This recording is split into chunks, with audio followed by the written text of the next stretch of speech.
Hey, Adam. What's up? I thought you were off today. I was. I thought you were off all week. I was supposed to be.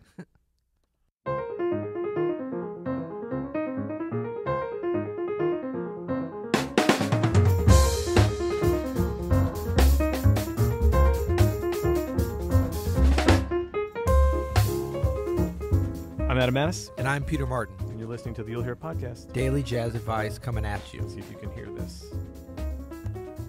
Benvenuto a casa. It means welcome home, buddy. Oh, thank you. Benvenuto a casa.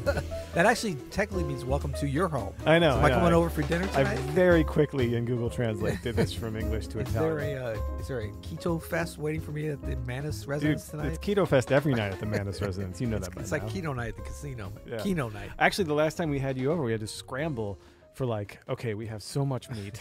Right. We need to have some kind of cauliflower sandwich for Pete. That was good. It was a good sandwich. Oh. So, yeah, it's good to be back. Good to be back in the pod cave.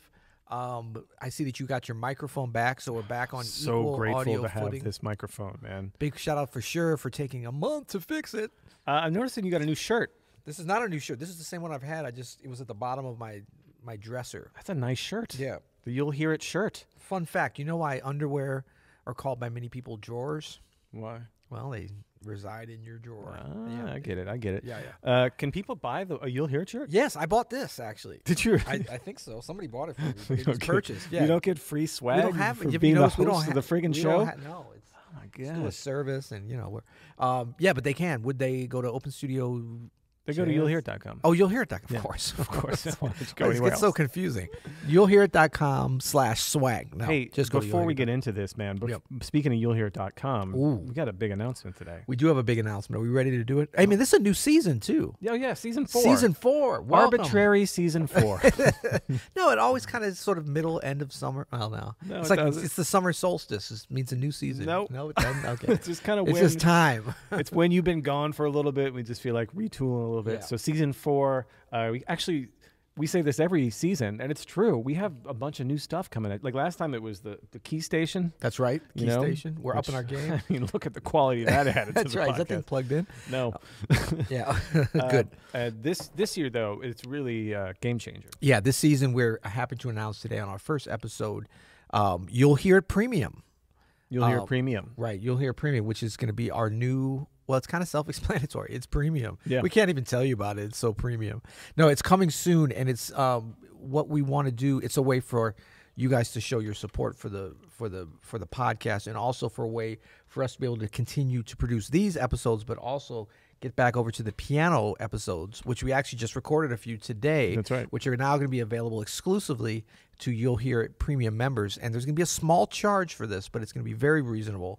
We're still working out the details. Oh, did we work out the details? No, we're still working it Well, out. some things we're definitely going to have is you're going to have full access to the archive. We have so right. many episodes now that it's just a big, bulky thing to have Yeah. up all of them, and it gets overwhelming. So we're probably going to do our favorite 100 or so, which tells you how much we have. I mean, we have hundreds and hundreds. Yep. But with the premium, you'll be able to get the full archive. Yes. You'll be able to get the premium episodes, as you just mentioned, Yep. at the piano with the overhead camera, and then we're even going to add PDFs of That's those of worksheets of those episodes. They're going to be that you'll nice have. little mini lessons. There'll be really, many are what they lessons, are. essentially, with resources and everything. So Yeah. go check that out. It's not here yet, but it's on the way. But depending on when people, not everybody listens to this at 3 a.m. Oh, that's when true. it drops. I just assume everybody stays up all night every night so that they can hear this. That's right. Yeah, I know but I do. Look for it soon. You'll hear it premium. When it's here, we'll add a link to the description of the lessons. So, Absolutely. yeah. And of course, you will get it at you'llhearit.com or at openstudiojazz.com. For sure. Okay, so today you just kind of came up with this topic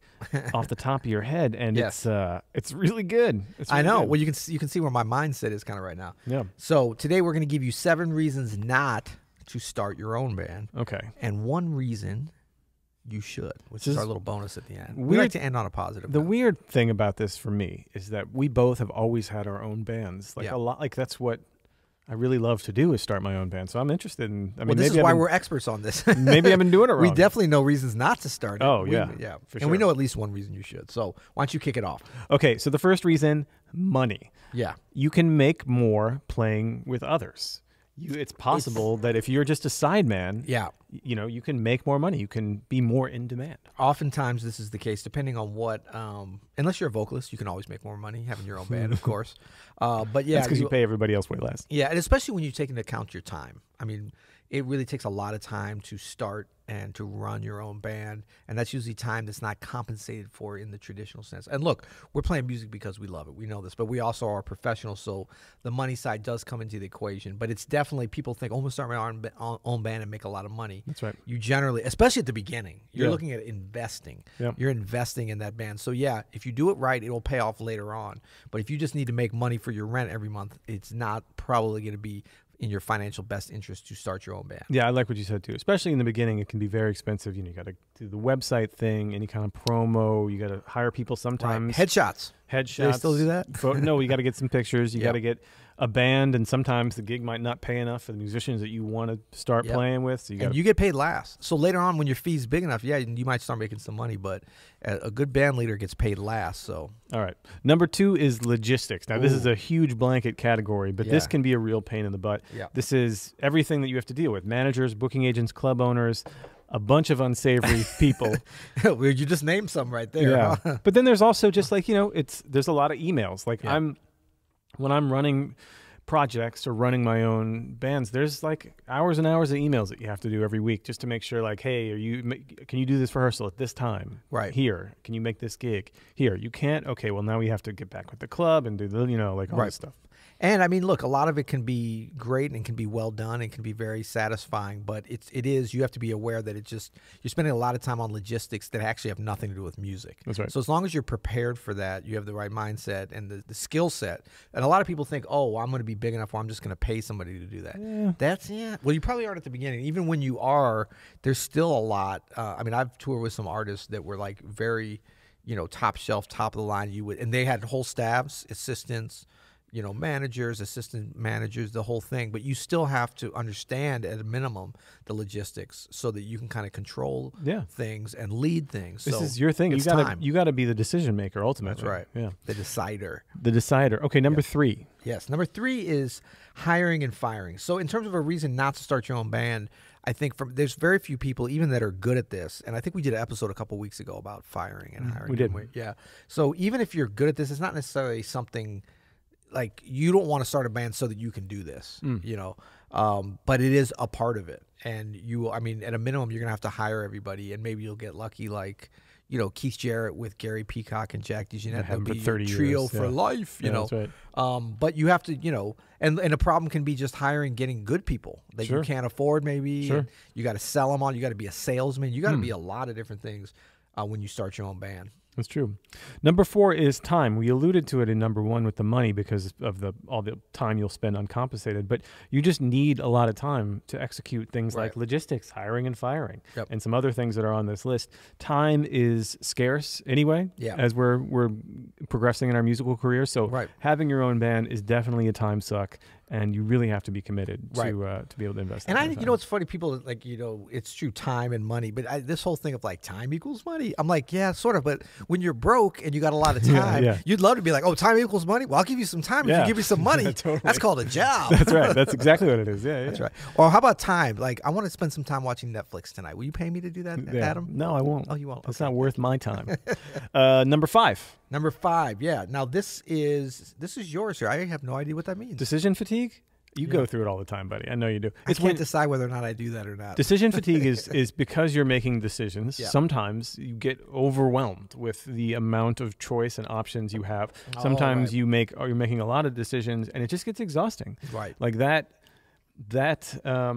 activity of deciding between just one thing or the other can get overwhelming to a lot of people. Should we take this gig? Should we not? Should we play this? Should we call this person to be part of the band? Should we? Yeah. It is a lot of little and micro then sometimes, decisions. at the end of the day, you're like, okay, well, I was going to write this last 2 hours of my day, but I'm exhausted. Like, and even that, I mean, with the creation of the music and everything, it's so many decisions and creativity that needs to go into it. Okay, good. So that's 1, 2, 3, 4, 5. Bam, we're moving along here. Number 6, it's your name, so it's your reputation. Okay, so this is a reason not to start the band because you're not going to have as much control as you think you have, even if you're Keith Jarrett with the Keith Jarrett Trio.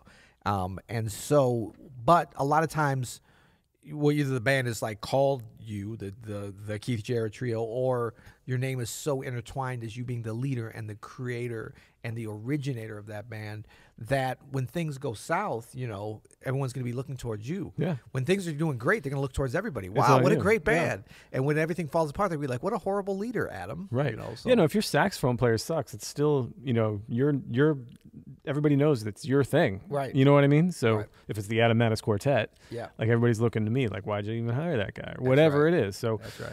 And I could put another, can I add a little correlator, please. like a little 6A or 6B? Go for it. One? Yeah, yeah. And that would be a reason not to start your own band if you're a pianist, is because you can just play solo piano. It's so much easier. It's like you have your own band, you make more money, you don't have to pay anyone, you don't have any of these other problems. But again, in my case, it's my name, it's my rep. The people got to hear me play solo piano, and they're going to know it's all going south. They love it. They love it. All right, number 7, and this is because you love music. Now, this sounds weird because you have your own band, but, you know, one of the things I really enjoy is being able to play a lot of different kinds of music. I love to be able to play other people's music and learn a lot that way. Right. So if you have your own band, you have all this time, you're spending all this money, you might not get to play the variety of music with the variety of musicians that you're used to. Although I guess technically it's your band, you can decide what you play, so... Oh, sorry. Did I jump ahead there? Yeah, sorry. technically did. Yeah. Well, no, but this one, actually, all these, now that I'm looking at it, these are 7 reasons not to start your own band, but they could be 7 reasons to only play solo piano gigs. All right, so we have a bonus. And I'm so excited about this bonus because it's a bit of a... Oh, right. But first, word from our sponsor. Which is Open Studio. Who? Open Studio. Hello. Ever heard of it? I have. Yeah. The new home for Open Studio is openstudiojazz.com. Please come and visit us at our brand new platform and website. Same great artists, same great content, even better for you. We're so excited. We just about got everything. Almost by the time people hear this, it's all going to be there. It's all going to be there. Can I give ourselves a little pat on the back? Yes. I just want to give a shout out to all our crew here in the crew. Open Studio, because the last couple of weeks they were hustling to get all this stuff over to the new platform, and they just did an outstanding amazing job. While I was hustling in Italy to find the perfect pizza in Naples, you seriously sent me a picture of a pizza while we're all working on this stuff. We're like, well, I was trying to motivate you. So big thanks to Open Studio for sponsoring this beautiful thing. Let's get to our bonus. Okay, our bonus is sorry. We got to just define this. Make sure we remember. The bonus is the one reason you should start your own band. Right. This is the one reason. We gave you 7 reasons not to start your own band. Here's the one reason you should. You ready? Mm-hmm. You ready for this? I love this. Okay. This is by the way, it's new territory. It's inspired. Man. I'm just trying to build it up a little more. The reason you should start your own band is all of these 7 reasons, but on the flip side. So let's go through them real quick. Exactly. Yeah. So number 1, we got money. We said you can make more playing with others. True. All right. But if it's you and your band, right, you can rip off the band members and make. No. No, but if you have any kind of success, that you are gonna more money, exactly more right. More money. Logistics. Okay, yes, you have to deal with the managers and the bookings, but you get to decide on all of these things. You get to decide where you're staying. You get to decide where you're playing. Ritz Carlton, here I come. You get to decide all that. Steinway piano, 10 foot every night. Hiring and firing, pain in the ass. No. Well, you get to decide who's in your band and who's not. Yep. Yeah. Another power control. Time. Okay, you do need lots of it. It's true. But wouldn't you rather spend your time working on your own music with people you love than doing it like digging a ditch? Right, exactly. Building up your own name instead of somebody else's. That's right. Yeah. Decision fatigue. Yeah. Yes, you get to make a lot of decisions, but you know what the flip side is? You get to make a lot of decisions. That's right. It's all you. You get to decide where this ship is being steered. That's right. You are the El Capitan, as we say. Number 6, it's your name, it's your rep. Yes, if things go south, it's your rep on the line. But if things go north, hello, then you get all the glory. That's right. And then number 7, love of music. Yeah, you can't play the stupid wedding gigs that you haven't been playing in all these years, but you get to play your own music all the time. If you're hiring and firing with people you like, you get to do it with people you like. If you're deciding where you play, how much you play, you get to enjoy all of that. That's right. I love it. So it turns out that this seven-headed monster of an episode here, actually it was just like 7-headed coin with 14-sided coin with 2 sides to each of these. We are such a layered podcast. That's what I love about us, man. We're like a bad onion. It's so too many deep. layers. So like you just scratch the surface and then there's nothing else. That's right. Yeah. Well, tomorrow you'll hear it.